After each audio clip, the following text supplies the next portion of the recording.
तो दोस्तों आप लोग को बता दें कि खेसारी लाल यादव जब भी गांव आते हैं हमेशा की तरह घुल मिल जाते हैं अपनों के बीच।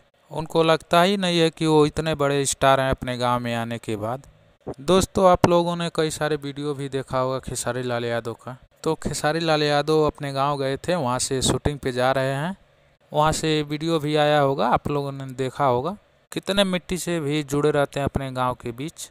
यही नहीं दोस्तों, खेसारी लाल यादव के अपने गांव से इतना लगाव है, वो अपने गांव में बहुत बड़ा एक बंगला बनवा रहे हैं। मुंबई में है लेकिन गांव में भी बनवा रहे हैं। तो दोस्तों खेसारी लाल यादव की वाइफ ज़्यादा सोशल मीडिया पे नहीं दिखाई देती है, लेकिन ऐसा भी नहीं है कि खेसारी लाल यादव सोशल मीडिया से अपने वाइफ को दूर रखते हैं।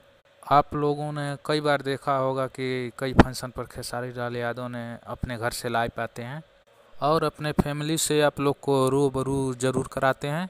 तो इसी बीच में खेसारी लाल यादव के वाइफ और उनके बेटे का एक फ़ोटो निकल के आया है, जिसे शेयर किया है इंदर शाह ने। और दोस्तों आप लोग